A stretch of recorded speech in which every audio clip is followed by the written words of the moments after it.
주호영 부의장에 대해서는 그 어떻게 보면 벤 다이어그램 C거든요. 저는 이 ABC 논쟁에 대해서는 네. 이거 우리가 너무 회피할 필요는 없다고 생각해요. 유시민 전 장관한테 누구도 이 민주진영 내지는 이재명 정부의 확장에 있어서 문지기 권한을 준 적이 없어요. 티켓 검사하고 있는 거거든요. 의심스러울 때는 대통령의 이익으로 하면 됩니다. 전 송영길 전 대표님이 저 말씀하신 거는 또 이 얘기하면 또 전화 오실 것 같은데 만약에 과거까지 소환하면은 벤 다이어그램이 복잡해져요. 그러니까 더 이상 이런 논쟁하지 말자는 거예요. 더 이상 논쟁하시면 안 됩니다. 이제는 네. 의심스러울 때는 정부의 이익으로 좀 하자는 게 모든 한없이 가벼운 시사 토크쇼 장르만 여의도 3월 24일 화요일 순서 시작하겠습니다. 반갑습니다. 정영진이고요. 트럼프 한마디에 또 세계 유가, 환율, 증시가 출렁출렁합니다. 오늘은 다행히 그래도 좀 위쪽으로 출렁거리고는 있는데 한 4% 넘게 시작을 했다가 우리 증시요. 지금은 한 2% 안쪽으로 조금 상승세는 약해지긴 했습니다만 하여튼 이 양반 한마디 한마디에 전 세계가 이렇게 춤을 추는 게 맞나 싶기도 한데 또 전 세계에서 가장 영향력 있는 나라 대통령이다 보니 또 어쩔 수 없는 측면이 좀 있는 것 같긴 하고요. 여튼 지금 분위기는 나쁘지는 않은데 과연 이게 진짜 분위기인지 아니면 또 지난번처럼 공격 안 한다고 했다가 또 몰래 공격을 할지는 모르겠습니다. 관련된 내용은 저희가 한번 집중적으로 다루는 시간이 좀 있을 것 같고요. 포함해서 오늘 정치권 뉴스들 함께 이야기 나눠주실 분들 소개해드리고 바로 시작하겠습니다. 더불어민주당 성치훈 부대변인님 어서 오시고요. 예, 반갑습니다. 네, 반갑습니다. 요즘에 당내 ABC 등등 해서 좀 복잡한 일이 많으시겠어요? 네, 늘 평화로울 순 없죠. 네. 어디로 분류되고 계신지 여쭤봐도 되나요? 저요? ABC 지금 바로 시작하나요? 아닌데 그냥 어딘지는 알고 가면 좋을 것 같아서. 그래요? ABC 할 때 얘기하겠습니다. 네. 그러실래요? 예, 예. 알겠습니다. ABC 중에 있긴 있는 거죠? 딴 데는 아니죠? 이따 얘기하겠습니다. 네. 자, 그리고 살아 돌아왔습니다. 국민의힘 김종혁 전 최고위원님 어서 오십시오. 안녕하세요. 네, 축하드립니다. 네, 감사합니다. 정말 참 저희가 많이 걱정을 했었는데 살아 돌아오셨습니다. 물론 이제 그게 완벽한 삶인지 아니면 조금은 아직 가야 될 길이 많은 것 같아 보이기도 하고요. 네, 여튼 힘내시고요. 자, 그리고 이분도 쉽지 않은 지금 방송을 하고 계십니다. 신인규 변호사님 어서 오십시오. 네, 안녕하세요. 신인규입니다. 네, 반갑습니다. 네. 왜 이렇게 다 어려운 사람들만 있어요? 희한하게 그렇게 됐네요. 역시 A는 아니시죠? 저 같은 경우는 그 주체적으로 사는 걸 좀 좋아하기 때문에 이 타인에 의한 규정은 거부하는 입장이라 거부합니다. 거부권을 씁니다. 그래서 저는 굳이 저를 스스로 표현하자면 N인규가 맞지 않을까. N? 네, 뉴인규로. 뉴인규에 저는 N인규로 가깝다. 한번 자기 규정을 좀 해보겠습니다. 네, 참 이게 뭔가로 규정이 딱 되기 시작하면 그 다음부터는 여기를 이틀을 못 벗어나는 프레임이 무섭습니다. 그렇죠. 예, 그런 게 좀 있는 것 같기는 해요. 나는 A는 아니다, 혹은 나는 A다 이렇게 서로 얘기를 하다 보면 결국은 그 틀 안에서 놀게 될 수밖에 없는 그런 게 있지 않나 하는 생각도 좀 들고요. 자, 그리고 신혜영 기자님 어서 오십시오. S 회원입니다. S. 네. 신회원이라서요. 별거 아닙니다. 여기야말로 진짜 뉴 아니에요? 신이 뉴니까. N과 또 S극. 같이 해서 하면 또 엮이니까. S 따라가겠습니다. K로 가는 것도 괜찮아요. K는 K인규. K 코리아니까. 네. 국민으로 갑니다, 저희는. 네. 자기 이름 앞에 코리아를 그래. 건다고? 그러니까 저희는 이제 국민과 함께 가겠다는 담대한 선언을 좀 해봤습니다. 자, 여튼 댓글은 종종 참조해 주시고요. 그러면 뉴스 한번 가보도록 하겠습니다. 일단 트럼프 관련 뉴스 짧게 좀 짚고 넘어가죠. 네, 트럼프가 이란 초토화 시키겠다고 했었잖아요. 네. 근데 또 말을 바꿨습니다. 이 최후 통첩 시한을 12시간 앞두고 이란에 대한 모든 공격을 5일간 전격 유예하기로 했습니다. 그 배경에 이란이 전화가 왔다는 거예요. 이란에서 먼저 전화가 와서 내가 한 게 아니라 그들이 먼저 연락이 와서 거래를 원한다고 했다라고 하면서 그 미국 대표단이랑 이란의 최고위급 인사, 모스타바는 아닌 모스타바의 측근인 최고위급 인사와 이야기를 나눴고 그들이 핵무기를 갖지 않겠다는 의사를 밝혀왔다. 거의 모든 쟁점에서 합의가 됐기 때문에 모든 공격을 5일 동안 유예하기로 했다라는 입장을 밝혔습니다. 네. 자, 근데 이란은 정반대 입장이에요. 무슨 소리야? 우리 중 그 누구도 너와 대화한 적 없어. 협상은 없었고 가짜 뉴스일 뿐이다. 이렇게 반박을 했어요. 그러니까 실제로 지금 이제 미국이 이제 뭐 지상전까지 할 수도 있다라고 하면서 이제 군 병력이 이란 쪽으로 이동을 하고 있고 이 얘기가 나오는 와중에도 이제 이스라엘이랑 이란 사이 폭격은 계속 이어졌기 때문에 네.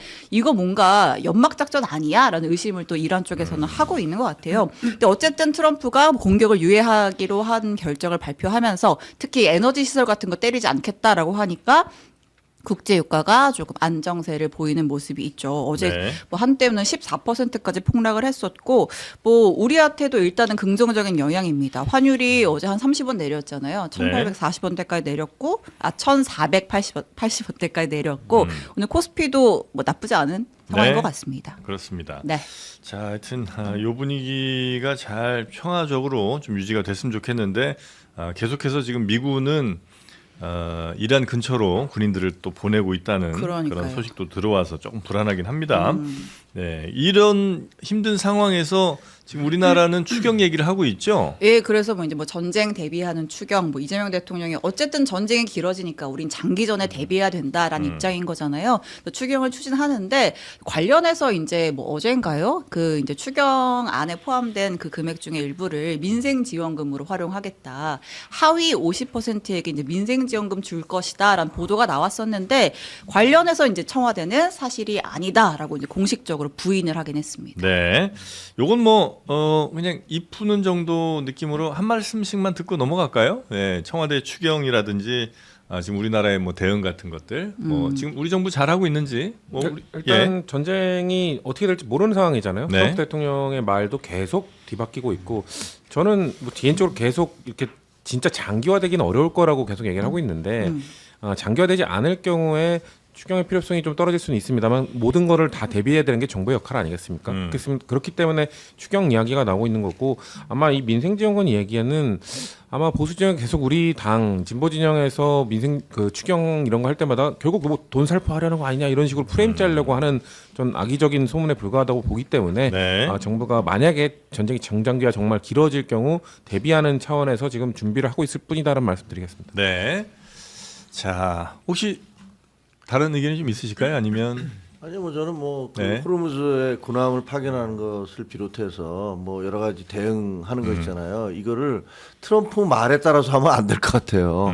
트럼프는 말을 수시로 바꾸잖아요. 맞습니다. 그러니까 거기에 맞춰서 뭐 저렇게 그 우리 동맹국에 그 대통령이 저렇게 얘기했으니까 우리도 뭐 도움 받을 거 있으니까 거기 따라가자는 그런 취지는 잘 알겠는데 네. 저 사람 자체가 굉장히 불안정한 사람이라서 말을 막 하도 왔다 갔다 하니까 거기 발맞춰 갔다가는 낭패당할 수 있다 그런 생각은 들어요. 그리고 저도 아니, 짧게만 네. 보태면 참 위기 상황인 건 맞잖아요. 근데 위기 속에 우리 국민들이 또 단합된 힘으로 위기를 극복해왔던 우리 전례들이 좀 있고 또 이재명 정부 입장에서도 이런 위기 관리 능력, 그러니까 위기를 기회로 만드는 그런 능력도 지금 보여주고 있는 걸로 평가하기 때문에 네. 저는 물론 어려운 상황이지만 잘 이겨낼 것이다 그렇게 봅니다. 알겠습니다. 네, 그 추경을 할 때마다 항상 이제 뭐 논란이 되는 게 재정 안정성의 우려 뭐 이런 것들이잖아요. 이제 조금 전에 이재명 대통령이 국무회의에서 어쨌든 추경은 빠를수록 효과가 좋고 현장에 필요한 규모를 반영을 해서 짠 거다라는 얘기를 하면서 특히 이번 추경은 빚내서 하는 것이 절대 아니다. 초과세수로 하는 것이다. 이런 입장도 밝혔습니다. 초과세수가 좀 충분히 있는 모양이군요. 그랬나 봐요. 네. 예.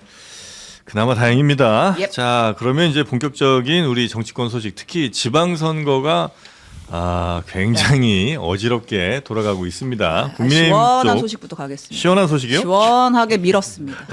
머리를 밀었습니다. 국민의힘 후보들. 네, 이제 국민의힘이 지금 뭐 공천 파동, 뭐 컷오프에 뭐에 막 시끌시끌한데 삭발 릴레이가 벌어지고 있습니다.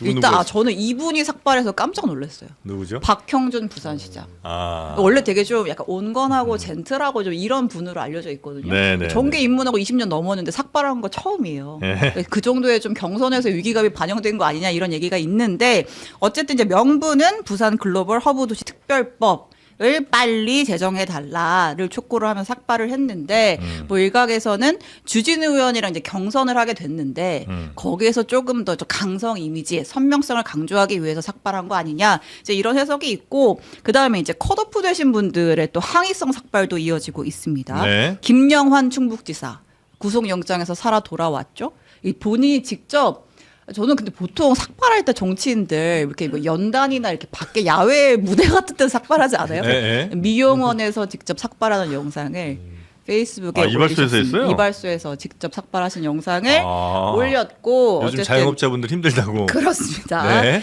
나를 컷오프할 수 있는 건 오로지 충북 도민뿐이다. 라면서 이제 항의 차원의 삭발했고 헤어컷을 김병욱 전 하셨고. 의원도 이제 네. 비슷한 맥락에서 삭발을 했죠. 예. 네. 이렇게 삭발들을 하고 있는 강한 항의의 표시인 것 같긴 네. 합니다만 임팩트가 예전만큼 있는 것 같지는 너무 않은- 많이 해서 그래요. 그런가요? 올 초에 그 누구죠? 김진태 강원지사도 삭발했었잖아요. 이미 했죠. 네, 그 덕인지 어쨌든 이번에 단수공천이 또 됐는데 네, 아무튼 뭐 네. 여당에도 있습니다. 박범계 의원도 대전 충남 특별법 촉구하면서 삭발했는데 그건 저희가 앞서 전했고. 네. 네. 자, 이렇게 머리를 시원하게들 밀었는데 요거 효과 좀 있을까요? 머리를 바짝 깎으면? 근데 이제 이게 질문이 뭐 그래요? 바짝 깎는 건지 뭐 빡빡 미는 건지 네. 비주얼 쇼크 뭐 이런 거 좀 있을까요? 그게 이제 그 삭발이 약발이 떨어지는 것 같아요. 아. 그 삭발의 약발은 없는 것 같고 단식도 약발이 떨어지고 과거에 이제 그 정치적인 항의의 수단으로 자주 그 퍼포먼스에 등장했던 게 단식이나 삭발인데 보면 글쎄 국민들이 그걸 바라보면서 별로 그렇게 좋게는 안 바라보는 것 같아요. 그걸 가지고서 무슨 뭐 저게 대단한 무슨 결의에 찬 어떤 행동이다라고 할 때 그 대의명분이 좀 맞아야 되잖아요. 예를 들면 군사정권 시절이라든가 뭐 이럴 때 다른 것 모든 것을 해봐도 안 되니까 그럴 땐 내가 단식도 하고 삭발도 하고 내 몸에 내 스스로 자해를 하면서 그러면서 너희들과 싸우겠다라는 그런 모습이잖아요. 근데 요즘 하고 있는 삭발이나 단식은 뭐 죄송하지만 약간 자기 이익 투정 뭐 이런 느낌이 굉장히 강해요. 나한테 뭘 해줘라는 측면에서 하는 게 강해서 그게 별로 약발이 잘 안 먹히는 것 같아요. 과거에 김성태 원내대표 같은 경우가 드루킹 특검 해야 된다라는 네. 것은 분명히 명분이 있었잖아요. 특검 그러니까 해줘. 본인의 이해가 걸린 게 아니고 그렇죠. 어떤 가치든 혹은 뭐 어떤 뭐 정책이든 이거에 대해서 반대를 할 때 이게 잘 안 받아들여지면 거기에 삭발을 했을 때는 임팩트가 있는데 본인 성 못 나갈 것 같으니까 삭발하는 거 이거는 별로 이렇게 임팩트는 없다. 거기다가 뭐 예를 네. 들면 저 장동혁 대표 같은 경우는 그 통일교 특검 하면서 단식을 했잖아요. 네. 근데 당장 야, 그럼 신천지랑 같이 받으면 될 거 아니냐라는 그런 논리에 그냥 의미가 확 사라져 버렸잖아요. 예. 복귀하시자마자 이렇게 해당 행위 발언하셔도 되는 겁니까? 제가 할 수 있는 건 법원에서 판결을 내리기를 당 대표에 대한 당원의 비판은 자유로워야 된다. 이렇게 판결을 지지합니다. 내리셨어요. 네. 비판할 수 없는 게 아니다라고 판결을 내리셔서 당당하게. 당원으로서 당당하게 비판을 하겠습니다. 아 근데 아까 민주당도 이제 좀 해주시기 바래요. 저도 열심히 하고 있습니다. 네. 삭발은 저는 기억으로는 황교안 대표 이후 삭발은 아. 약간 무의미해진 것 같아요. 그죠. 그때 충격을 넘어설 수 없다. 어. 그의 빽빽한 그때는 가발설이 있으셨기 때문에 예. 그걸 공개하는 그런 네. 삭발이었고 말씀하신 것처럼 삭발이 사실 별로 효과가 없어요. 지금 사실 이 할 수 있는 건 다 하는 장동혁 대표도 안 했거든요, 삭발을. 네. 장동혁 대표 단식부터 해서 뭐 필리버스터 뭐 할 수 있는 건 다 했는데 근데 삭발을 이렇게 무의미하게 만들어 버리면 장동혁 대표가 이제 해볼 수 있는 건 이제 삭발밖에 없는데 삭발을 못 하게 된 거 아닌가라는 생각도 들고 그리고 이분들이 사실 일단 현역 단체장들은 지금까지 뭐 하다가 왜 갑자기 지금 와서 삭발하는 겁니까? 그러니까 선거 앞두고 사실상 아까 박형준 시장도 지적을 해주셨습니다만 네. 이건 본인과 관련된 컷오프가 될 뻔한 본인에 대한 항의성 삭발 아닌가. 김지태 지사도 역시나 공천을 앞두고 단수공천 받기 전에 한 거니까 본인에 대해서 강원도 나 아직 할 수 있다라는 왜냐면 김건희 씨 지난 공천 때 뭐 김건희 씨와 연루설이 계속 나왔었기 때문에 그런 것 없이 해달라는 그냥 아우성 같은 느낌이지 네. 본인들이 지키고 있는 지역에 대한 그런 것 때문에 한 건 아닌다라는 느낌이 들고요. 그리고 김영환 지사는 아까 미용실 지적도 해주셨습니다만 저는 그 이번 국민의힘의 수많은 컷오프 중에 컷오프 당할 만한 사람이 컷오프 당한 건 김영환 지사 같거든요. 이거에 대해서는 이 사람은 어떻게 컷오프 할 수 있어라고 지적하는 사람은 한 명도 없어요. 네. 다만 컷오프 한 다음에 하루 신청을 연장해가지고 김수민 전 의원을 받아준 게 그게 문제가 되는 거지. 예. 김영환 지사에 대해서는 이렇게 헤어컷을 하신다고 해서 컷오프가 번복되지는 않을 것이다. 이분은 어디 들어가시기 전에 미리 깎으신 거 저 아니에요? 그 얘기를 차마 못했는데 이렇게 뭐라. 아니 왜 아직 어디라고 안 말 안 들어갔어요. 했습니다. 기각됐어요. 네, 알겠습니다. 반려되죠. 보통 그럴 때 네. 보통 그럴 때 미용실 가서 자르죠. 아니 근데 저는 이분들이 이 삭발이라는 단어를 지금 오염시키고 있는 거 아닌가 그런 생각이 들 정도로 네. 아주 그 집단적이고 좀 일방향적으로 이 삭발이라는 어떻게 보면 좀 최후의 이런 좀 저항성의 의미가 있어서 보통 과거에는 뭐 삭발하고 이러면은 주변에서 지켜보는 사람들도 막 마음이 좀 안타깝다거나 네. 뭐 눈물도 나고 뭐 아유 이거 어떡하냐 이런 마음이 좀 들어야 되는데 이 거의 지금 삭발의 이런 퍼포먼스가 상당히 희화되고 이런 쇼처럼 보여지잖아요. 그렇기 때문에 아까 우리 김정혁 의원님 말씀하신 대로 이제 자기를 위한 그러니까 자기를 위해서 모든 행동들을 하기 때문에 이런 정치적 메시지가 힘을 잃는 것이고 더 중요한 건 메신저의 신뢰가 너무 없어서 뭐 삭발보다 더한 걸 해도 네. 별로 저는 영향이 없을 것 같다. 타투 정도는 해야 좀 더 진정성이 느껴지지 해도 않나요? 소용없을 것 같아요. 그런가요? 알겠습니다. 왜냐면 또 머리는 한 서너 달 기름 다시 또 이제 원상회복을 하니까. 또 예쁘게 잘 자르죠 머리. 네. 김용환 지사 엊그제 보니까 벌써 이만큼 자랐던데요. 벌써 아 벌써요? 그리고 네. 아예 쓸데없는 얘기 안 하겠습니다. 네. 그러니까 보통 이제 그 정도 밀어야 되는데 네. 약간 좀 얌시럽게 좀 많이 남겨요. 가장 성실한 삭발은 김진태 네. 후보예요. 가장 네. 빡빡 밀었더라고요. 나머지 후보들은 좀 너무 우리 훈련소 갈 때 했던 그쵸. 머리 사이즈로 5mm 남긴 것 같습니다. 네, 좀 이거. 남겨놨네. 김병욱 전 의원 이 사진은 삭발한 사진인가요? 스포츠죠 스포츠. 이거는 뭐 네. 자 그런데 그런 박형준 와중에 부산시장. 박형준 시장의 이제 여러 행보가 눈에 띄는데 그 중에 하나가 공동선대위원장에 손영광 울산대 교수를 임명을 했어요. 근데 네. 이 사람이 누구냐? 세계로교회 손현보 목사의 아들입니다. 손현보 목사는 최근에 법적인 판단을 받았죠. 예, 뭐 벌금 300만 원 유죄 판결까지 났는데 네. 어쨌든 보수 집회 주도했던 그 분이잖아요. 근데 물론 뭐 이제 그 사람의 아들이라고 해서 뭐 연좌를 적용할 수 있는 건 아니지 않느냐라는 비판도 있을 수 있는데 이 아들 손영광 교수의 행보가 아버지와 크게 다르지가 않습니다. 그 아버지가 주최했던 그 세이브 코리아 전국 집회마다 연사로 등장을 했고 그리고 최근까지도 뭐 아버지여서 그랬을지 모르겠지만 손 목사 처벌받으면 안 된다. 무슨 죄가 있느냐라고 강한 목소리를 내왔던 인물입니다. 아니 근데 선대 본부장도 참 이해는 잘 안 됩니다만 그 대학 교수하는 건 괜찮나? 그 생각도 살짝 들긴 하네요. 네, 지금 울산대 교수를 이렇게 나오니까 네. 여튼 이런 인사가 지금 선대위에 들어온다는 거는 썩 바람직하진 않은 걸로 좀 판단하실 것 같은데요. 다급하고 예. 다급함, 위기의식 뭐 이런 것들 때문에 뭐 삭발도 하고 그다음에 손현보 목사의 아들도 포함시키는 것 같은데 지금 그동안에 저는 박형준 시장님한테는 상당히 실망을 했어요. 그 굉장히 지식인이라고 스스로를 자부하셨고 보수 논객 내지는 보수 이론가로 오랫동안 활동해 오셨잖아요. 그러면 지금처럼 그 윤 어게인 세력이라든가 혹은 그 비상계엄으로 인해서 보수가 거의 그 궁지에 몰려 있을 때 제대로 된 목소리를 냈어야 되거든요. 근데 안 내셨어요. 일단 윤 어게인에 대한 비판 안 하셨어요. 그리고 장동혁에 대한 대표에 대한 비판도 안 하셨어요. 손현보 목사님 아들 이분은 뭐 그런 얘기 소문 막 돌았었잖아요. 손현보 목사가 자기 아들을 대통령으로 만들고 싶어서 장기적으로 있었죠. 대통령으로 만들고 싶어서 굉장히 애쓰고 있다. 후계 양성 프로젝트예요. 뭐 그렇게 얘기도 있었잖아요. 네. 근데 이런 분을 여기다가 자기 선대위에 포함시킨다는 것은 결국 윤어게인 세력과 손잡겠다. 그리고 그 종교계 중에서도 가장 오른쪽에 있는 그런 분들의 손을 잡고서 재선 가도를 가겠다. 뭐 이런 얘기인데 글쎄 이게 결과적으로 보면은 이게 본인한테 도움이 될까? 본인이 한평생 살아왔던 이미지와 정반대되는 그런 행보를 하고 있는 거잖아요.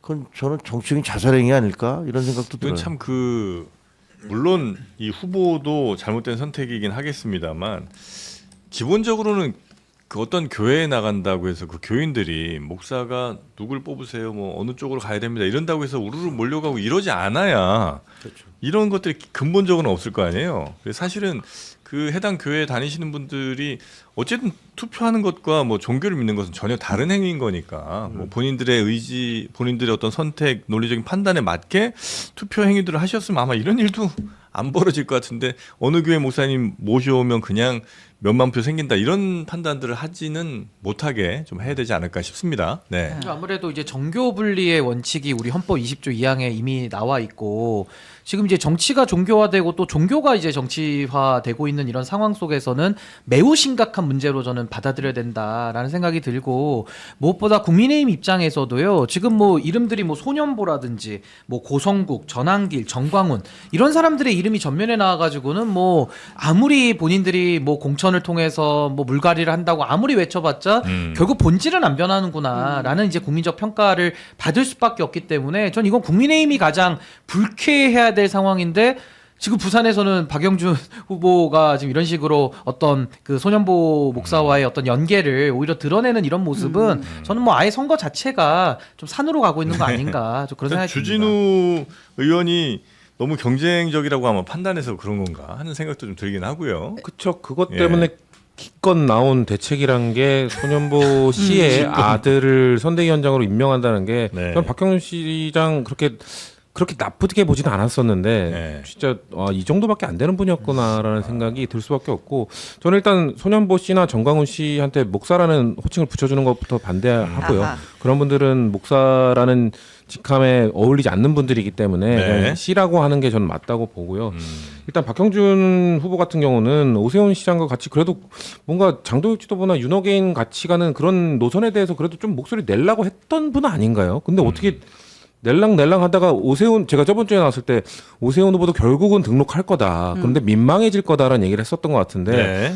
민망한 정도가 아니라 박형준 시장 이거는 뭐 거의 뭐 자백 같은 수준으로 이렇게 윤호개인을 이렇게 와 참 대단한 것 같아요. 과거에 보면 한 10년, 20년 전에는 굉장히 합리적인 그러니까요. 보수라고 평가를 많이 좀 받았던 그랬던 분인데 것 같은데. 그래서 제가 아까 참 좀 선 넘는 표현을 좀 아까 기껏이라고 한 게 네. 고작 이런 생각한 거야? 고작 이거 갖고 그 주진우 이기겠다고 한 거야?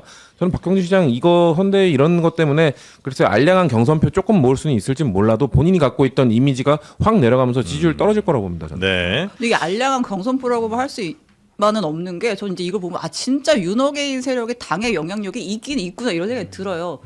뭐 어쨌든 박형준 시장이 지금 주진우 의원이랑 뭐 해운대 이런 데서는 막 주진우 의원이 앞서는 여론조사 결과도 나오고 이러는 거잖아요. 그러니까 그 지지 기반에는 윤호개인 세력이 있다라는 판단이 드니까 이제 이런 행동을 한 거고. 네. 그러니까 사실 경선이 일단 돼야 뭘 후보로 뛸 거 아닙니까?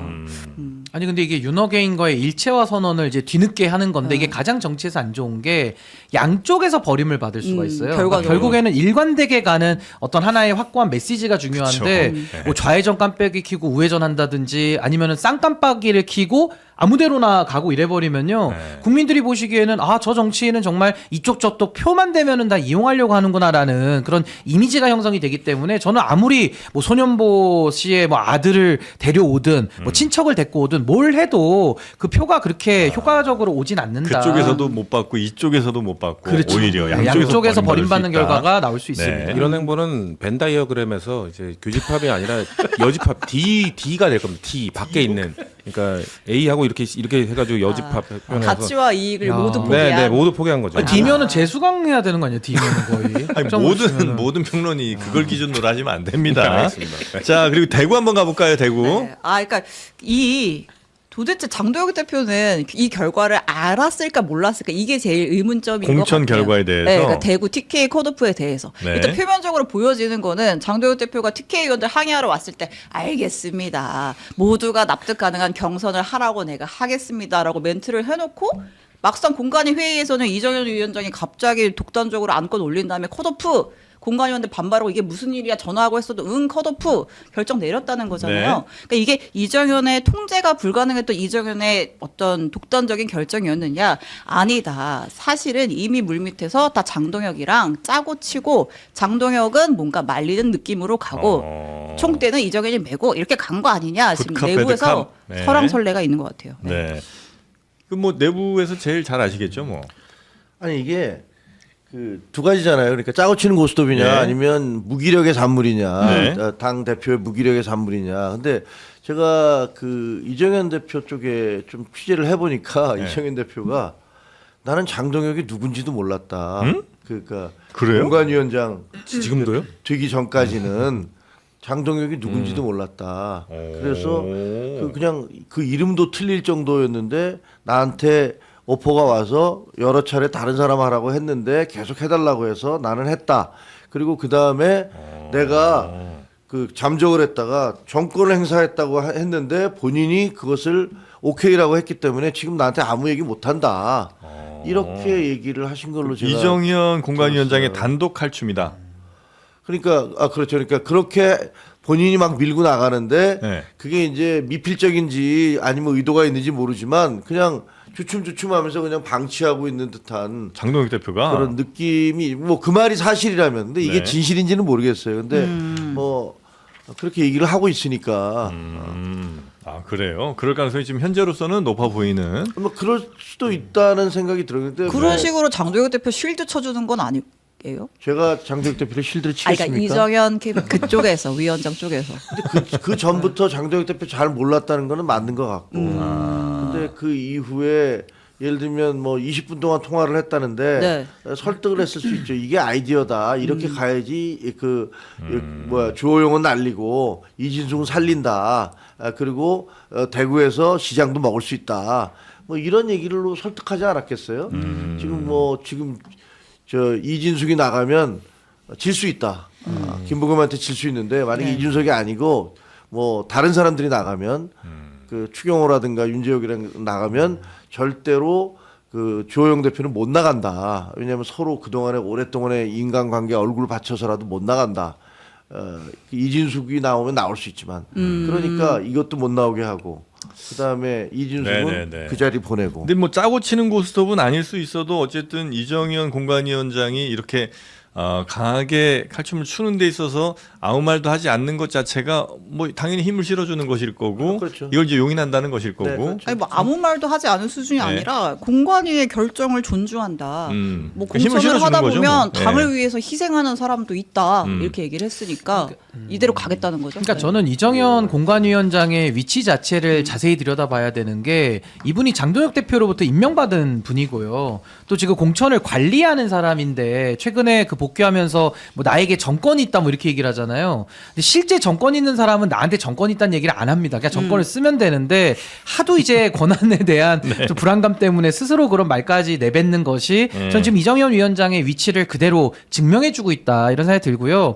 이걸 어떻게 공관위원장 스스로 하겠습니까? 결국에는 TK 지역의 선거가 국민의힘 입장에선 사활을 걸고 하는 선거인데 이건 당연히 장동혁 대표 지도부와 교감하에 한다고 보는 것이 저는 더 합리적이다 그런 생각이 들고 이번에 사실은 주호영, 이진숙 동시에 컷오프를 시켰잖아요.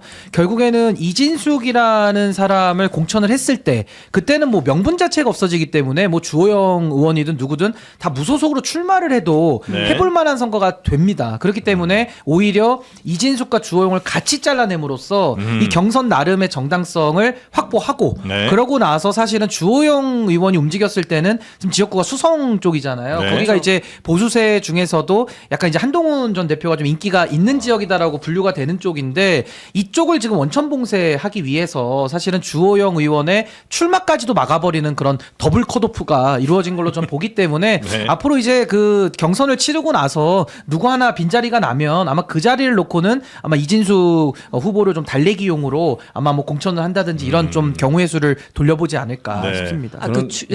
전 장동혁 대표가 진짜 비겁한 사람인 것 같아요. 비겁하다고요? 이번에 공관위에 힘을 실어주는 척하지만 거기에 또 앞에 뭐라고 붙이냐면 그 저의 의견과 일치하지는 않지만 하면서 자기는 마치 다른 의견 준 것처럼 나는 공정한 경선을 얘기했지만 이라고 막 단서를 붙인단 말이에요. 나중에 혹시 망하더라도 그렇죠. 그런 거에 빠져나갈 대해서 구멍을. 본인의 당 대표로서 계속 책임지는 발언을 안 해요. 뭔가 그 윤리 심판원을 할 때도 한동훈 전 대표 쫓아낼 때 그리고 김정혁 전 최고님 쫓아낼 때 네. 그때도 사실 뭐라고 하니까 윤리 심판원은 독립기구다라고 해놓고 사실 그 뒤에 그 번복했잖아요. 그러니까 네. 고성국시나 이런 거 할 때는 중단하라 개입했잖아요. 그래놓고 이번에도 뭔가 이 공관위와 관련된 문제가 있으니까 뭐 공관위에 힘을 실어줘야 됩니다. 이러면서 뭔가 자기는 발을 빼는 척한단 말이에요.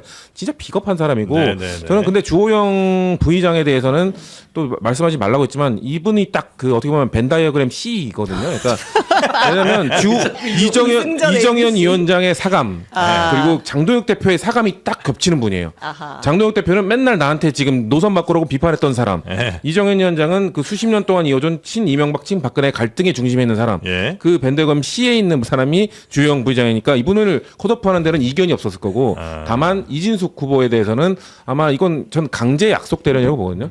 이분은 원하지 않았지만 너 무소속으로 아니 무소속이래 다른 재보궐 쪽으로 나가라고 하면서 약속 대련을 시키는 거라서 전 이진숙 후보의 그래서 기자회견이나 이런 거 보면 네. 멘트는 되게 센데 분위기는 그렇게 막 그쵸, 그쵸. 막 분노로 채찍 보지 않아요. 네. 해야 본인이 아는 거예요. 재심을 원합니다 하면서 웃는 얼굴. 그러면서 약간 CU 하는 느낌이에요. 아 그래요. 네. 분노해야 되니까 하는 멘트를 네. 하시면 하지만 난 국회 스타가 될 될 거야. 수도 될 네. 거야. 네. 그런 알겠습니다. 분위기가 있고 하나만 더. 네. 주호영 한동훈 연대설은 가능성이 있는 얘기예요? 아니 그거는 뭐 지금 얘기할 수 없는 게 네. 그 결정을 하는 것은 연대설이라는 그거잖아요. 주호영 그 의원이 만약에 출마를 하려면 탈당을 해야 되니까 예. 무소속이 되면 그 자리가 비니까 네. 만약에 그 자리에 한동훈 전 대표가 나가면 이분도 무소속이니까 네. 무소속과 무소속이고 그 지역을 물려받는 식으로 되는 거니까 예. 자기가 무소속으로 나와서 국민의힘 후보와 싸우면서 주호영 의원이 그 국민의힘 후보를 지지할 수는 없을 거 아니에요. 그렇죠. 그러면 무소속 연대는 자연스럽게 이루어진다. 뭐 그런 얘기인 거죠. 근데 그거는 기본으로 이분이 무소속 탈당하고 무소속으로 출마한다는 전제하에서 되는 거니까 네. 그게 뭐 전혀 불투명한 상태에서는 하나만한 얘기죠. 그럼 네. 혹시 무소속으로 출마하시죠라고 권유를 하지는 않으시고요? 누가요? 제가? 네. 아니 친한계에서 제가 뭐 뭐라고 주호영 한다고 의원한테. 친한계가 뭐라고 한다 그래서 그분이 뭐 결정을 하시겠어요? 본인의 정치 생명이 걸려 있는데 근데 굉장히 어려우신 건 사실이에요. 왜냐면 너무 망신을 크게 당했잖아요. 그렇죠.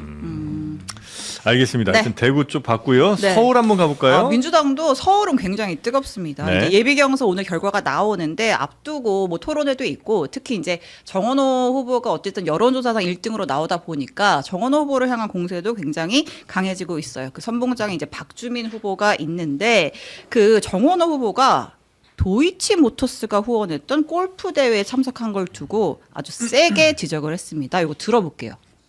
조작 사건으로 수많은 시민들의 피눈물을 흘리게 만들었다는 걸 알고 있었다라고 얘기했거든요. 더티 핸드, 더러운 손을 잡아준 거예요.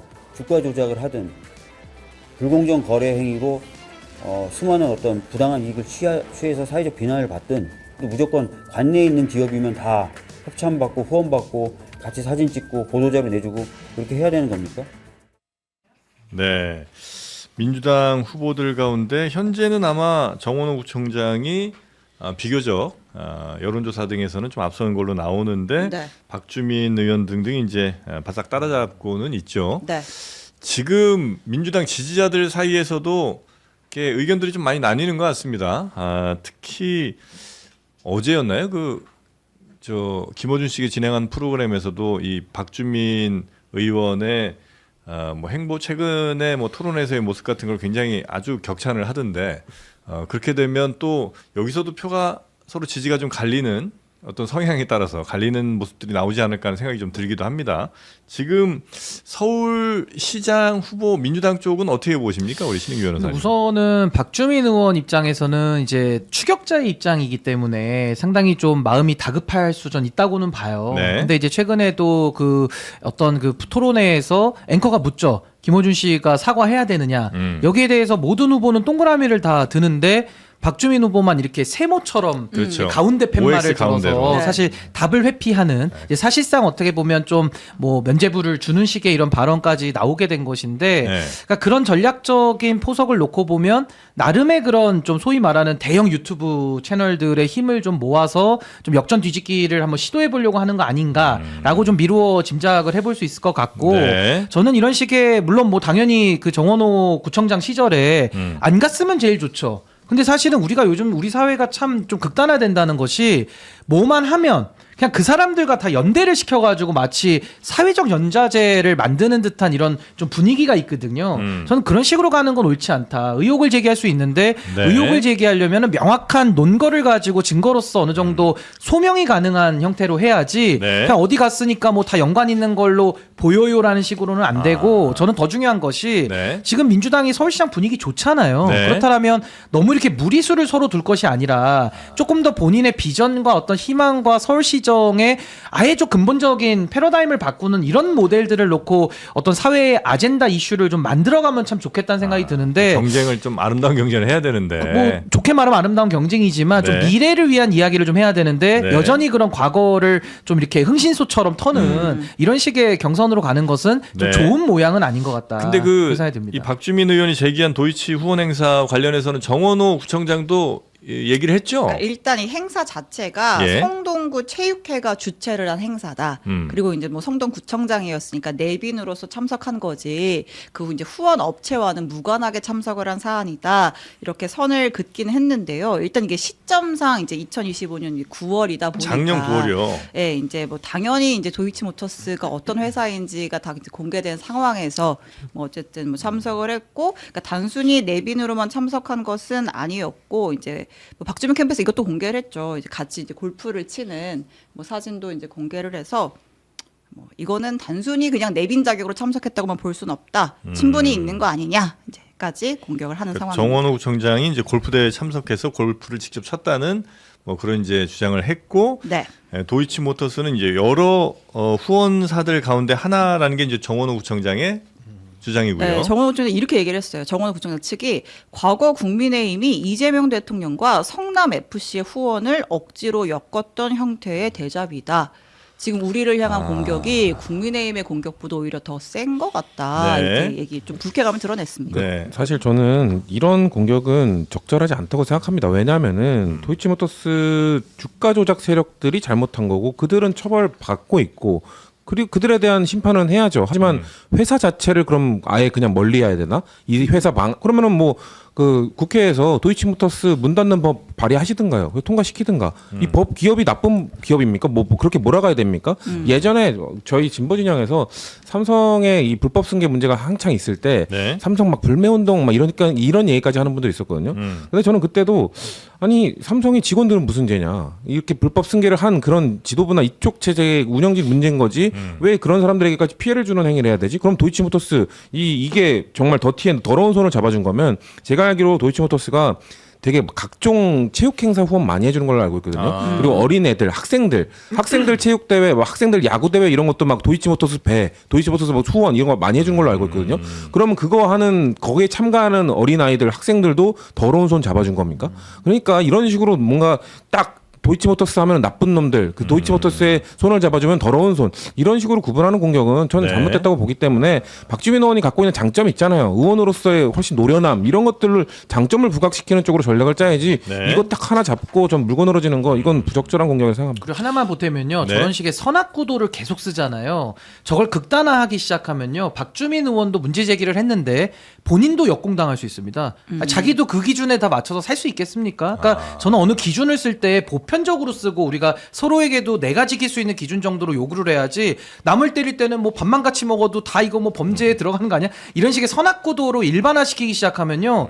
그 기준을 역으로 적용받을 때 그럼 본인의 입지는 어떻게 되는지도 한번 저는 고민을 좀 해보시고 좀 이렇게 문제 제기를 하시는 게 더 낫지 않을까 네. 생각합니다. 그 두 분 얘기가 다 저도 뭐 다 동의하는 부분이긴 한데 그럼에도 불구하고 2025년 9월이라는 그 시점상 볼 때 도이치모터스가 사회적으로 엄청나게 논란이 예. 되고 있고 재판도 계속되고 있던 과정이었고 더구나 김건희 씨와 관련된 그런 이야기들이고 근데 당시에 구청장이 그 행사를 가서 뭐 골프까지 같이 쳤다라는 것들은 정무적으로는 상당히 현명하지 못한 판단을 했다라는 생각이 들어요. 그거 워낙 이슈가 됐던 네, 행사니까. 그럼요.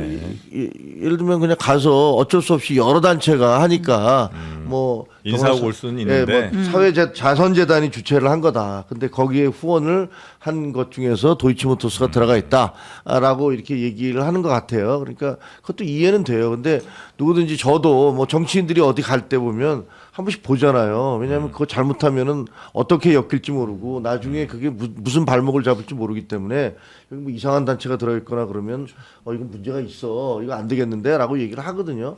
근데 구청장이 그거를 보고서도 그때 여권 그때 당시에 민주당의 입장에서 보면 거의 절대로 멀리해야 되는 기업이잖아요. 그때는. 근데 가서 골프까지 쳤다? 정무적으로는 조금 실수한 것 같다는 왜 말씀을 그랬을까? 아마 주시는 그냥 것 약간 좀 같고요. 너무 무심했다라는 네네네. 생각은 들어요. 자칫 이제 이런 움직임들이 뭐랄까 이게 서울시장으로서의 뭐 말씀하신 경쟁력 혹은 정책 공약 이런 걸로 경쟁되는 게 아니라 같은 당 내에서도 불구하고 뭐 친문대 혹은 뭐 그 반대편에 있는 사람들 이런 식으로 구도가 형성되면 자칫 좀 아름다운 선거는 좀 아니게 될 수도 있겠다는 그런 아쉬움 같은 게 좀 예상되기도 합니다. 그러니까 과거에 최악의 경선이 그거였잖아요. MB와 박근혜 둘의 그 경선이 서로 막 온갖 비리들 갖다가 다 터뜨렸다가 결국 두 분 다 뭐 구속도 되고 또 한 분은 탄핵까지 당한 막 이런 예도 있어서 그때 제기된 의혹들이 나중에 다 발목 잡았죠. 서로에게 지적할 때는 다 맞는 말을 해요. 자기 네. 말은 안 맞는데 남에 대해서는 다 맞는 말을 해가지고 결국 비극적으로 두 전직 대통령들이 이제 끝이 좀 안 좋게 됐는데, 그러니까 네. 뭐 그 예를 여기서 이야기할 거라기보다는 좀 경선이라는 것이 좀 미래로 이제 나아가는 좀 그런 모델이 되는 것이 더 바람직하지 않나 네. 그런 생각이 듭니다. 네. 자, 그리고 성남시 네, 요소리 짧게 하나 네, 가겠습니다. 짧게만 볼까요? 그 이제 김병욱 의원이 민주당 김병욱 의원이 최근에 성남시장 후보로 민주당에서 단수 공천을 받았잖아요. 근데 여기도 또 아파트가 문제입니다. 아들이 30살인 2024년에 28억 원짜리 아파트를 샀어요. 게레불이라고 하던데요. 개포 레미안 뭐 그런 블라스트인가 뭐 네, 그랬던 뭐 것 하여튼 같은데. 그런 아파트인가 봐요. 그러니까 30살일 때 28억 원을 주고 샀는데 네. 자금을 소명해야 될 거 아닙니까? 부모한테 차용증 쓰고 7억 원 빌렸고 은행에서 10억 원 빌렸습니다. 그럼 추가로 12억 원이 더 필요하잖아요. 요게 소명이 출처가 정확하게 소명이 안 되는 상황입니다. 네. 일단 김병우 의원의 설명은 뭐냐면 아들 부부가 잘 번다. 능력이 있다라는 거예요. 둘이 합쳐서 연봉이 한 1억 정도 된다는 건데, 근데 2020년에 그 장남이 갖고 있던 전셋집이 있었는데 그 전세금이 2억 5천이었고 2021년에 갑자기 또 신혼집 전세금 공동자금이 7억 5천이 되고 2022년에 부부 공동 전세자금이 12억 원으로 늘어요. 그러니까 1년에 전세금이 5억씩 띡띡띡띡 늘어난 거고, 그리고 이제 부부의 연소득이 뭐 대략 뭐 1억 뭐 합치면 2억 뭐 이 정도 선인데 그럼 3년 사이에 결국 현금을 또 추가로 12억을 모았다는 거냐?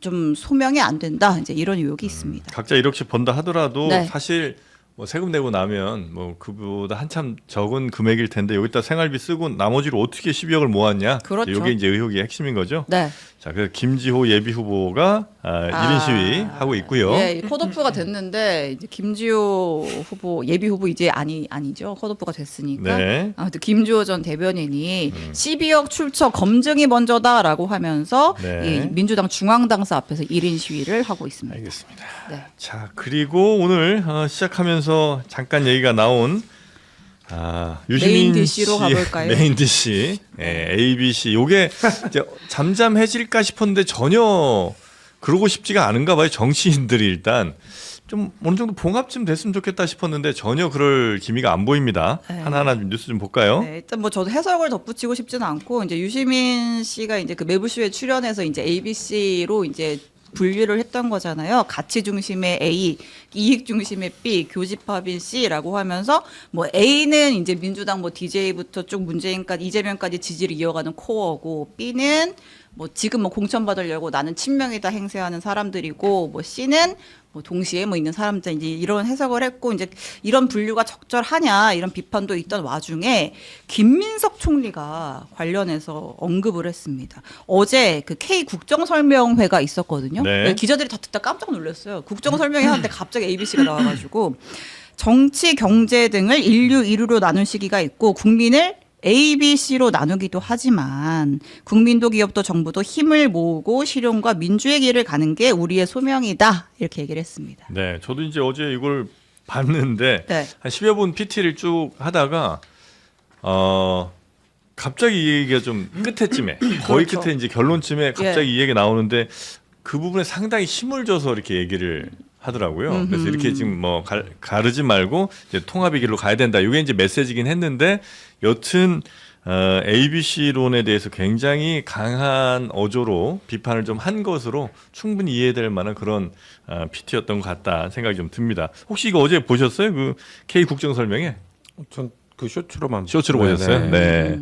아 근데 그 앞서서 그 네. 이제 김현희 의원이랑 주고받은 텔레그램이 공개가 한번 돼가지고 또 시끌시끌했잖아요. 네. 그러니까 이제 시민이 형은 뭐 TV 출연 즐기는 강남 지식인 됐지. 이제 문자가 공개돼서 또 파장이 있었고 그 이후에 이제 김민석 총리가 페이스북에 사적 대화였는데 노출이 됐다. 좀 부끄럽고 뭐 사과도 드린다라고 해서 약간 좀 봉합이 되는 줄 알았는데 네. 이렇게 이제 공개적인 총리가 공개 일정에서 ABC론을 이제 꺼내 든 거니까 아 이게 불이 꺼진 게 아니었구나 이제 이런 생각이 좀 들었습니다. 근데 저는 이 ABC 논쟁에 대해서는 네. 이거 우리가 너무 회피할 필요는 없다고 생각해요. 아, 왜냐하면 한번- 유시민 전 네. 장관이 상징하고 있는 어떤 상징성이 있고 어떤 세력 대표성이 있는데 그분들이 이 세상을 어떻게 바라보는지가 그대로 묻어나오거든요. 그러니까 그런 걸 극복해야 된다는 차원에서는 저는 충분히 논의해 볼 필요가 있다. 그런 생각이 들고 이게 전형적으로 셀프 분류, 그러니까 내가 나를 분류해서 선악으로 나눠가지고 나는 선이야라는 거를 그냥 종합적으로 보여주는 게 그 A라는 표시거든요.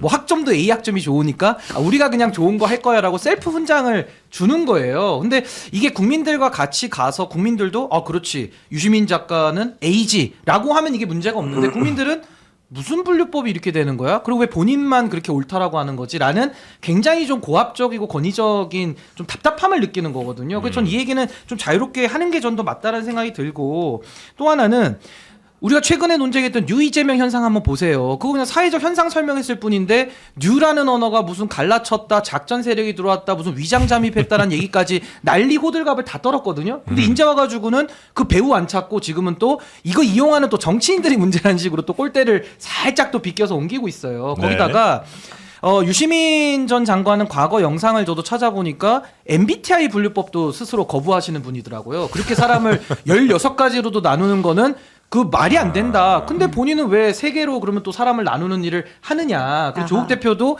정치 혈액형의 A라는 또 페이스북 글을 올리니까 네. 전 이런 것들이 정말 국민들이 보기에는 너무 좀 촌극 같다라는 생각이 들고 마지막으로 유시민 전 장관한테 누구도 이 민주진영 내지는 이재명 정부의 확장에 있어서 문지기 권한을 준 적이 없어요. 문 앞에 서가지고 지금 티켓 검사하고 너는 입장이 가능해, 너는 입장이 안 돼. 지금 티켓 검사하고 있는 거거든요. 그러니까 이런 식으로 했을 때 결국에는 이재명 정부의 확장과 성공에 이게 도움이 되는 행동이냐 아니면 오히려 이재명 정부의 확장과 더 많은 지지자들이 들어오는 것을 불편하게 만들므로써 이재명 정부의 확장을 저해하는 것이냐. 전 이 기준으로 본다면 이건 매우 잘못된 거고 아마 이제 내일부터 또 방송 나와서 뭐 이런 비슷한 얘기를 하거나 아니면은 갑자기 포용하는 듯한 태도를 보이거나 뭔가 이렇게 또 현자다운 태도를 보이려고 아마 애를 쓰실 텐데 전 그런 것들이 국민들 보시기에는 이번 이 논란 자체가 너무 좀 낡았다. 그리고 너무 옛날 스타일로 이 시대를 돌파하려고 하니까 매우 어려움에 지금 봉착해 계신 거 아닌가. 좀 그런 생각이 들었습니다. 이 신 변호사에게 논의를 해보자 이렇게 얘기하는데 저는 논의해서 될 것 같지는 않아요. 왜냐하면 이건 예를 들어서 부정선거 주장하는 사람과 부정선거 아니라고 하는 사람이 논의를 해봤잖아요. 무슨 해법이 그 나오던가요? 정도예요? 아니 예를 들면 저기 그 전한길 씨하고 이준석 4대1 대표하고 죠. 해봤잖아요. 뭐 해봤지만 전혀 아무런 해결책이 보여지지 않듯이. 믿음의 영역이에요? 왜냐하면 이거는 두 개의 세계관의 충돌이라고 생각을 해요. 네. 그러니까 그 누차 얘기하지만 옛날에 홍전의 싸움이니 뭐니 이런 얘기 했었지만 한쪽은 1980년대 90년대 운동권적 사고방식 이념을 중시하는 분들이고 다른 한쪽은 야 이제 그런 거 좀 넘어가고 실용으로 가자라는 쪽 그게 이제 대통령 쪽에 있는 사람들인데 문제는 이 대통령 쪽에 있는 사람들은 권력을 갖고 있고 그다음에 이쪽에 이념을 갖고 있는 사람들은 이 대통령 쪽에 약점을 갖고 있는 거예요. 그러니까 공소와 관련된 그러니까 제일 아픈 아킬레스건을 아주 심심하면 이제 그걸 건드리는 거 아니에요. 이거 뭐 재판이 어떻게 되는 거야? 뭐 이런 식으로 얘기를 하면 여기서 경기를 일으키고. 그래서 이 두 개의 가치관이 충돌을 하는데 지금 지방선거를 앞두고 있어서 그나마 절제된 형태로 지금 가고 있는 거 아니에요.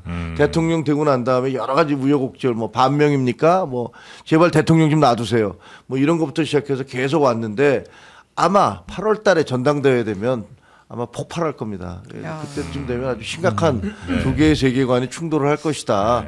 그렇게 생각이 누구보다 장인수 기자가 유시민 작가한테 굉장히 고마워하지 않을까. 이슈가 넘어가서요? 그 이슈가 완전히 묻혀버렸어요. 저는 네. 유시민 작가의 ABC로 보면서 이게 전형적인 운동권 사고에 머물러 있는 사람의 설명이다라고 봤습니다. 그러니까 우리 안에 있는 A 아니면 뭐 너네 안에 B 아니면 다 나는 사람은 다 적이에요.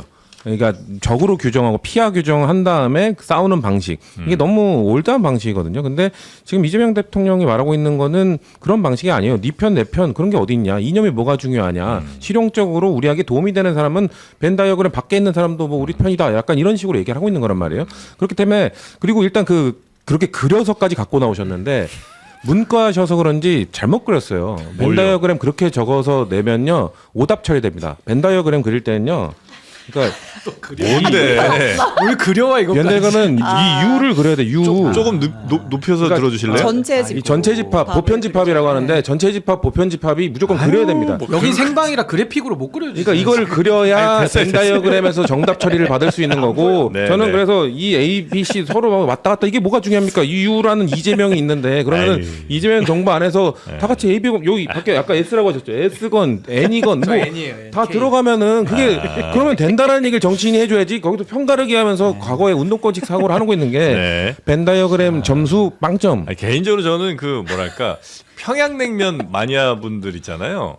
그분들은 냉면 드시면서 이게 뭐 예를 들면 저 함흥냉면이나 다른 냉면 뭐 칡냉면 이거 먹으면 그 냉면도 아니라고 굉장히 그 A로. 예, 평냉 마니아 분들만의 그 자부심이 굉장히 대단합니다. 그거는. 그리고 그렇게 치시면 그렇게 치면 지금 평냉 먹다가 함흥냉면 드셨던 분도 있고 함흥냉면 드시다가 연로 오신 분도 있고 네. 그러면서 두 개 섞어서 드시는 분도 있고. 그런 사람들 안 쳐줘. 평냉 마니아들은 그런 근데 사람들 지금 안 자기 옆에 쳐줍니다. 있는 얘기만 사람이 가야지. 과거에 그거 섞어 먹었던 사람이 있고 막 섞여 있어요. 이게 무의미하다니까요. 아니 근데 요즘에는 햄버거 가게만 가보셔도 못 들어본 햄버거 이름 많거든요. 그 중국집만 가셔도 뭐 짬짜면 짬뽕밥 뭐 엄청 많아요 종류가. 그러니까 이렇게 세상이 다원화됐고 세상의 욕구는 다양해졌는데 여전히 ABC라는 틀 안에서 어떤 사람들을 관리하려고 하는 그런 의도 아니냐. 네. 그러니까 너무 이건 단순법이고 아까 우리 김종혜 의원께서는 뭐 앞으로 충돌이 있다는데 제가 충돌 막아드릴게요. 솔로몬의 지혜로 말씀드리면 의심스러울 때는 대통령의 이익으로 하면 됩니다.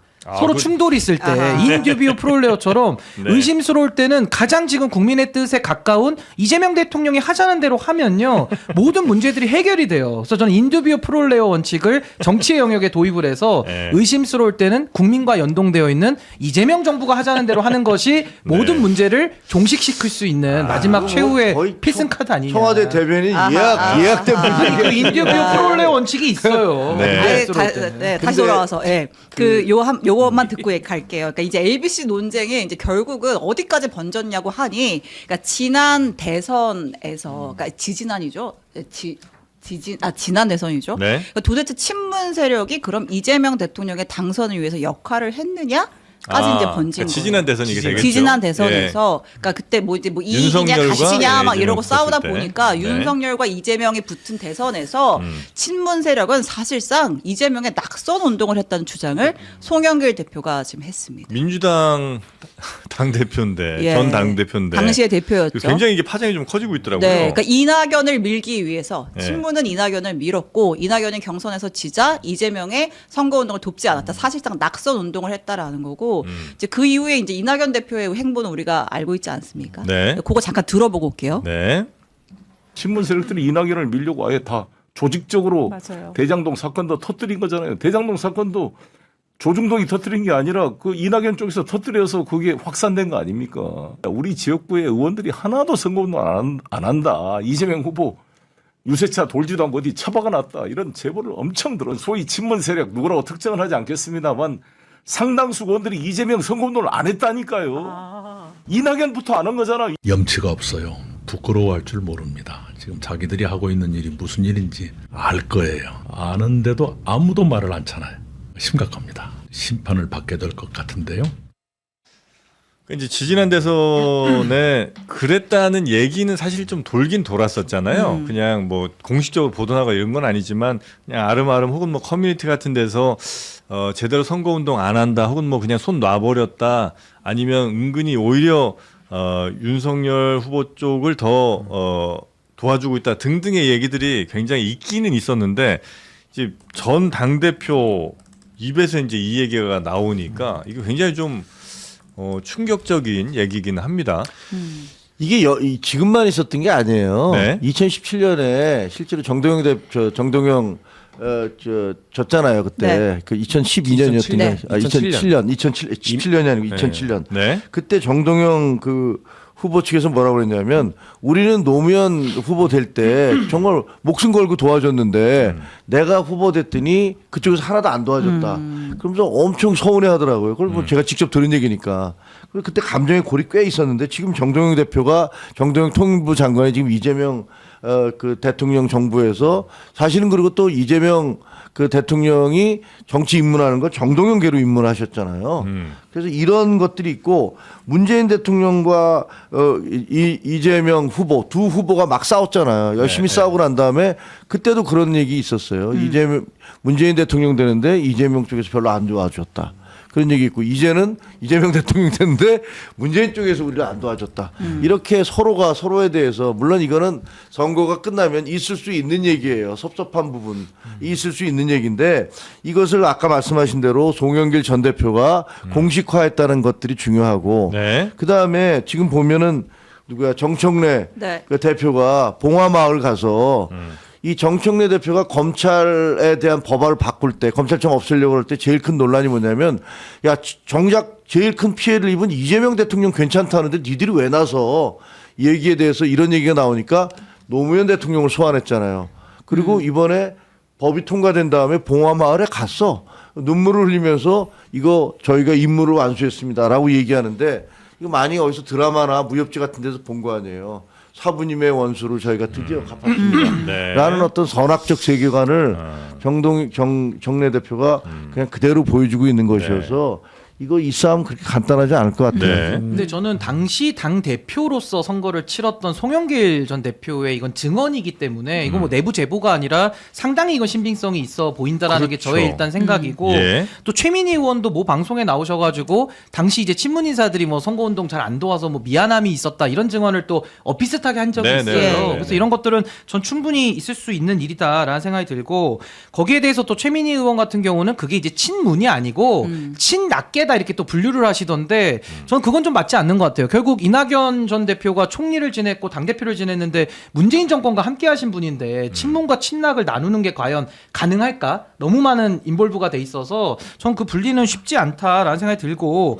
결국에는 이 얘기를 지금 왜 하고 있느냐? 네. 최근에 유시민 전 장관도 명심파리하는 사람들이 돌 던진다 그러잖아요. 네. 물론 지금도 정부에 돌을 던지는 사람들이 있습니다만은 혹시라도 명심파리들이 있어가지고 돌을 던지는 거는 미연에 방지를 해야 되니까 이 부분에 대해 가지고는 저는 충분히 논의를 할 수도 있는 영역이다. 매우 중요한 부분이다. 왜냐하면 유시민 전 장관이 최근에도 그 정부 인사들에 대해 가지고 막 실명 비판을 하고 거기다가 어떤 보좌관에 대해 가지고 무슨 난동이라는 표현까지 썼거든요. 그러니까 이 정도까지 그 비판의 수위를 높이는 것은 거의 이제 정부 입장에서 본다면은 공격적으로 느낄 수도 있는 부분들이 있어가지고 네. 저는 누가 지금 돌을 던지고 있는지도 국민들이 다 보고 계시기 때문에 전 이런 논란들이 좀 과거이니까 뭐 과거까지 또 얘기하냐 할 수도 있겠지만 과거의 문제가 아니라 현재의 문제가 될 우려가 매우 크다. 그래서 저는 송영길 전 대표의 이 증언에 대해 가지고는 좀 가벼이 넘길 부분은 아닌 것 같다. 뭐 그런 생각이 듭니다. 친문계 쪽에서는 이재명 대통령 뭐 지금은 아닐지 모르겠고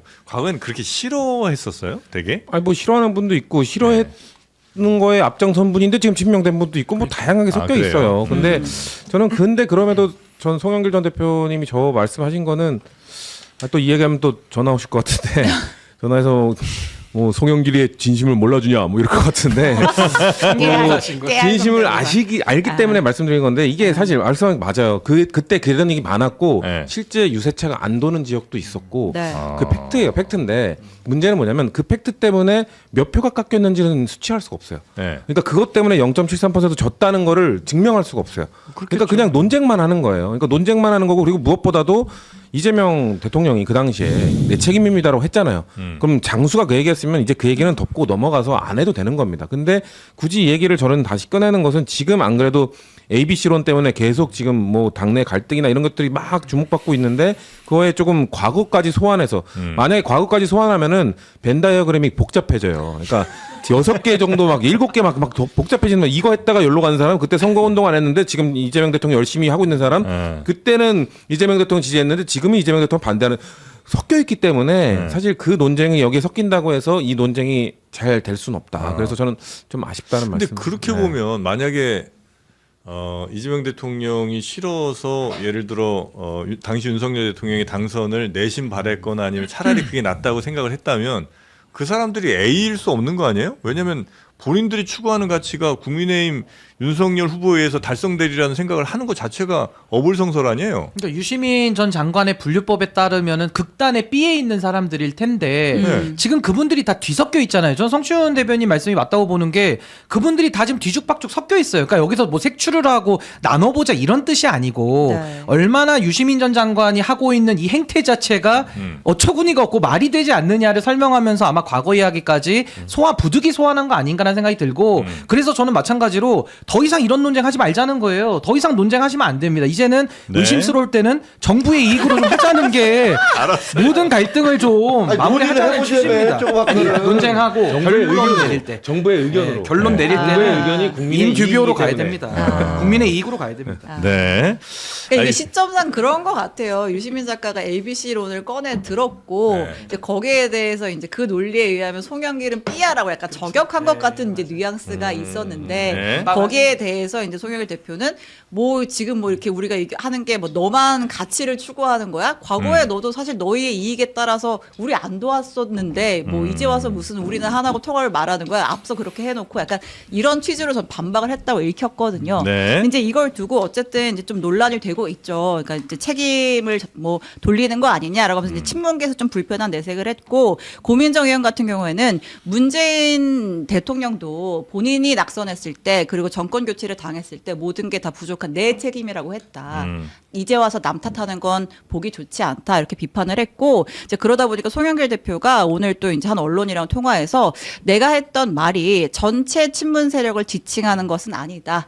뭐 일부와 이낙연계를 지칭한 것이다라고만 얘기를 했습니다. 아니 그러니까 저는 이게 유시민 전 장관이 명심파리가 돌 던진다는 얘기를 했기 때문에 그 명심파리가 뭐냐 그걸 지금 얘기하다가 여기까지 논리 전개가 된 거거든요. 근데 먼저 문제를 제기한 사람을 비판하기는커녕 지금에 와서 대응하고 있는 사람들에 대해 가지고 뭐 자꾸 왜 싸움을 붙이냐는 식으로 얘기를 하면 네. 전 그건 주객이 전도된 거 아닌가. 우리가 선후 관계는 좀 명확하게 할 필요가 있다. 네. 그런 생각이 듭니다. 그러니까 이 이슈는 사실 이제 그만되는 게 아마 민주당으로서는 굉장히 바라는 일일 텐데 아마 그만두기가 쉽지 않으실 것 같아요. 왜냐하면 오늘 내일 계속해서 아마 그러니까요. 다른 정치인들이 또 이 비슷한 얘기 관련된 이야기를 아마 꺼낼 거기 때문에 그러니까 원작자께서 오늘 연속 방송 3개를 하신다고 하니 아마 추가 아니고 아마 내일 내일인가요? 될 겁니다. 후속편이 계속 나올 거고 네. 그러면 또 다룰 거고 왜냐면 그게 잠재우는 후속편이 아니라 약간 뭐 시리즈 다음 시리즈를 예고하는 듯한 후속편일 것 같아서 네. 좀 아니 지긋할 것 근데 같아요. 네. 생각해 보세요. 합당 논란도 합당을 먼저 절차 없이 던진 사람이 문제인 거지. 그걸 맞아요. 수습하고 막은 사람 보고 문제라고 하면요. 지나가는 도둑 잡은 사람들 시민들이 도둑 잡았는데 시민들 보고 물리력 썼다고 뭐라고 하는 거랑 똑같은 거예요. 그러니까 시민들 보고 네. 그러니까 시민들. 예, 그러니까 저는 이게 문제를 누가 먼저 만들었냐를 봐야 되는데 그 합당 논란과 마찬가지로 이번에는 유시민 전 장관님이 누가 뭐라 그래도 이 그림까지 그려와가지고 아 저도 그림 잘 그려요. 저도 그림 그릴 수 있어요. 이게 뭐 어릴 때 그림의 저도 도형, 미술학원 도형. 다녔습니다. 아, 사생대회 아닙니다. 그러니까 사생대회 아닌데 사생대회처럼 했기 때문에 예. 전 이런 식의 분류법으로 먼저 국민들을 편가르는 식으로 했던 부분들은 저는 뭐 그 분류법 자체를 뭐라 하고 싶지는 않지만 이 네. 논란을 촉발시킨 거에 대해서는 좀 일말의 책임감을 좀 느끼시고 앞으로도 행동을 하시는 게 좋지 않을까. 우리 당만 문제인 줄 알았더니 민주당 난리네. 저희는 그래도 안에서 하잖아요. 쫓아내 죄송합니다. 제명. 아니 근데 보면 뭐 우리 당 같은 경우는 사실은 누가 잘하고 못하는 게 분명했는데 뭐 지금 여기 들어보면 양쪽 다 자기가 잘못했다는 생각은 안 할 것 같아요. 요것도 윤호개인 쪽 얘기 한번 들어봐야 되나 저에서 이게 그러니까 싸움이라는 게 자꾸 그렇게 생산적이지 않게 가면 안 되는 거죠. 네. 알겠습니다. 자, 하여튼 오늘 이후로도 계속될 이 이슈 ABC 하여튼 초콜릿에서만 지금 대박 날 것 같은데 이후로 어떻게 전개되는지는 또 계속해서 저희가 좀 살펴보면서 네. 여러분들 그리고 이야기를 듣도록 하고요. 마지막으로 네. 어제 그 이제 정청래 대표가 이제 봉하마을을 찾았잖아요. 네. 거기서 이제 현장 최고위도 열었고 이제 검찰 개혁 입법을 모두 마쳤다. 이제 노짱께 보고 드리러 왔다라고 하면서 이제 노무현 전 대통령 묘역에서 참배를 했습니다. 노짱님, 노사모 회원 아이디 쌀이비 정청래입니다. 대통령님께 보고드립니다. 검찰청은 폐지됐습니다. 라고 말하고 눈물을 훔쳤습니다. 네, 알겠습니다. 자, 그리고 우리 신혜영 기자의 오늘 또 픽 자투리 뉴스들 한번 좀 짜투리 가볼까요? 뉴스 가면 우리 3만 못 갈 것 같은데 바로 갈까요? 네, 그럼요. 어차피 못 갑니다, 이거는. 네. 아, 거의 다 왔는데, 네. 뭐 이렇게 드시면서 하면 제가 또 짜투리 뉴스 네. 전하도록 하겠습니다. 앞서 그 류혁 전 법무부 감찰관이 전했잖아요. 네. 교도관들의 전원이라고 하면서 도대체 윤석열 전 대통령 교도관들 만나가지고 위로하거나 이런 말은 없고 본인 민원 불편한 거 커피 좀 더 없나 이런 얘기하고 아무튼 식탐이 아주 강한 분이신 것 같다라고 전언을 했다가 윤석열 전 대통령 측에서 즉각 반발했어요. 허위 사실이다라고 했는데 교도관들의 재반박이 나왔습니다. 아니다. 진상 손님 같다. 네. 라고 했습니다. 아, 이건 신혜영 기자의 픽입니다. 네. 네. 같은 설명을 좀 짧게 하려고 그냥 넘어갈게요. 네. 먹는 거 계속 좋아하고 교도관들에 대한 배려 없이 본인의 요구 조건이나 욕구를 가감 없이 털어놓기만 하니까 교도관들 입장에서 굉장히 서운하다. 네, 진산 손님 같다라고 했습니다. 네. 자, 자, 두 그리고요. 번째, 저는 이게 짜투리 뉴스감은 아니라고 생각하는데 이 초대 기획 예산처 장관 후보자 박홍근 의원 네. 청문회가 어제 열렸습니다. 아, 그랬나요? 네, 우리 다 못 다뤘는데. 네. 근데 청문회가 굉장히 심심하게 끝났어요. 음. 너무 검소해서 질문할 게 없다라는 이야기가 국민의힘 측에서 나왔습니다. 야당에서 이제 이례적으로 이제 후보자를 칭찬을 한 건데 그 앞선 후보자였죠. 이해운 전 장관 후보자 재산이 175억인가 지금 그랬었는데 뭐 이제 박홍근 후보자의 경우에는 이제 중랑구에 있는 15평 아파트 한 채를 비롯해서 총 재산 6억 원을 신고를 했잖아요. 참 검소하게 살아오신 것 같다. 다른 거 없어요, 진짜. 네, 그러니까 이제 보통 청문회에서 이제 뭐 물론 이제 정책 검증, 자질 검증도 하지만 뭐 재산 비리 이런 것들이 항상 도마에 오르잖아요. 네. 물어볼 게 없다. 15평 아파트 하나예요. 네, 그것도 이제 대출을 2년 전에 다 갚았다라고 합니다. 아, 그래요. 그럼 월급 받으신 건 다 어디다 쓰는 거예요? 모르겠어요. 이해가 잘 안 돼. 네. 아, 뭐 낭비를 했다는 건가요? 아 그게 아니고 저는 검소하게 자기 교육도 시키시고 돈을 알뜰살뜰 모아서 겨우 집 한 채를 만 원. 아니, 그러니까 돈이 많은 사람을 죄악시하는 것도 안 되고 네. 또 그런 돈이 취지에서. 없다는 이유를 영시하는 것도 맞지 않다고 생각해요. 네. 그냥 모든 것은 합리적 기준에 의해서 판단이 돼야 되는데 네. 박홍근 지금 뭐 세무상가 그러시지 않으세요 원래? 뭐죠? 에, 학생운동 하셨던. 네. 학생운동 하셨고 그다음에 지금 국회의원 하신 지 꽤 되시잖아요. 사선이죠. 네. 네. 그런데 뭐 기부를 많이 하셨나 상식적으로 보면 뭐 예를 들면 국민을 위해 썼나 저 본데요. 저금을 하고 투자를 하고 그러면 본인이 예를 들면 네. 내가 월급 받은 것 중에서 네. 그 이런 것들을 다 어디다 도네이션을 했다든가 뭐 네. 이게 아니면 상식적으로는 사선을 하면서 15평 아파트에 살고 있다라는 것들이 뭐 옛날에 무슨 저 주룽지 총리가 뭐 신발 뚫어진 신발 신고 뭐 낡은 잠바 입고 하면서 뭐 박수 받았는데 나중에 알고 봤더니 몇 조 재산을 숨겨놨다라고 해갖고 논란이 되게 했었는데 그런 식의 평가는 좀 이상한 것 같아. 근데 뭐 국힘의원들이 깔 게 없다고 했었던 거니까. 네, 뭐 예. 저희 민주당 의원들이 그렇게 얘기한 게 아니라 이미자 위원장 알았어요. 입에서 네. 알았어요. 아이, 진짜 이렇게 해놓고 끊으시면 어떡합니까? 그럼 마치 박홍근 장관님이 뭔가 막 돈을 함부로 모으지 못한 사람 이런 아니 뭐 느낌이잖아요. 그렇게 네. 그 우리가 알고 있지 못하니까 네, 그렇게 네, 얘기할 네. 수는 없는데 네. 가난한 그 집에 한 채밖에 없으니까 대단히 훌륭해. 그러니까 이거 무슨 좀 말씀인지는 알겠어요. 없다는 게 되게 좋은 거고 돈 많은 게 되게 나쁜 것처럼 그렇게 볼 필요는 없다는 말씀이신 것 그런 같고. 말을 한 사람이 없어요. 그렇죠. 지금. 네. 누가 되는 좋고 거죠. 나쁘고 네. 얘기하지 않았어요. 알겠습니다. 자, 그리고 또 있을까요? 그 와중에 동접자 3만이 넘었습니다. 아이고 정권판만 보고 계셔. 저렇게 계속 아니 정권판만 짜투리하다가 지금. 뚝 빠질 거 힘내요. 빨리 가야 돼. 그럼 마지막으로 짧게 진짜 짜투리. 여러분 이제 벚꽃 시즌이잖아요. 네. 그래서 이제 항상 이쯤이 되면 국립수목원에서 벚꽃 만개 예측 지도를 공개하거든요. 네. 띄워드립니다. 이거 국립수목원 홈페이지 가면 보실 수 있고 날짜 맞춰가지고 해당 지역으로 꽃놀이 네. 가시면 되겠습니다. 네. 그리고 현장에서 꽃놀이 하시면서 그 벚나무 사진 찍어가지고 네. 그 식물계절 관측 웹서비스 사이트에 그 사진을 올리면 그 실제로 우리가 예측하는 시기랑 개화되는 시기가 다르잖아요. 다르죠. 그거 다 이제 정보 수집해가지고 뭐 기후 변화도 파악하고 이런 거를 직접 지도 형태로 이제 수목원에서 제작을 하니까 네. 거기에도 좀 기여를 해보시면 알겠습니다. 좋겠습니다. 보통 한 4월 초부터 4월 10 며칠 정도까지 쭉 이렇게 날짜별로 있는 것 같은데 네. 그런 저기 꽃놀이 같은 데 가실 때 꽃구경 가실 때는 반드시 또 도시락 같은 거 잘 챙기셔야 되겠죠. 예. 예, 역시 단짠단짠의 대명사 밥도둑 삼원가든 가든의 원조 삼원가든의 떡갈비 싸가시면 정말 뭐 밥 두 그릇 그냥 굽다 사라지는 겁니다. 요게 이제 한우와 한돈을 아주 교묘하게 아주 환상적으로 잘 섞어서 쫄깃한 식감에 풍부한 우리 풍미를 또 느낄 수 있고요. 드셔 아, 그러니까 어떻게 저렇게 먹었지? 이렇게. 많이 이상합니까?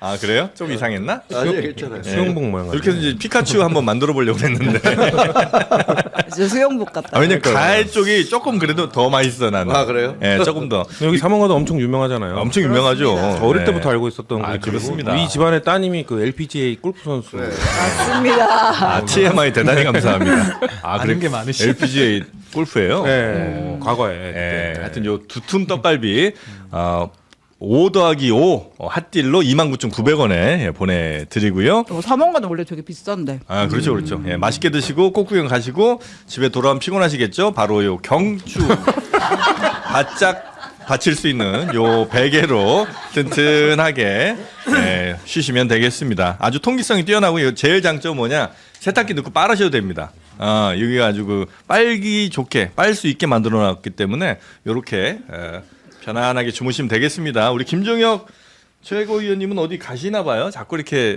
들썩들썩 다음 하시는데. 방송이 있어서. 아 그래요? 네. 어디? MBC 가시는구나. 네, 늦으시면 안 되는구나. 알겠습니다. 이러면 더 끝내기가 싫어지더라고. MBC 바로 앞인데. 네, 걸어 금방이신데. 아니 못됐어 하여튼. 모자다 드릴게요. 나 차 있어. 네, 하여튼 필요하신 분들 세균 걱정 없이 사용하시고요. 영상 아래 링크 따라 들어가시면 되겠습니다. 자, 오늘 함께해 주신 세 분 대단히 감사하고요. 다음 방송도 재밌게 많이 하시기 바라겠습니다. 고맙습니다. 예, 감사합니다.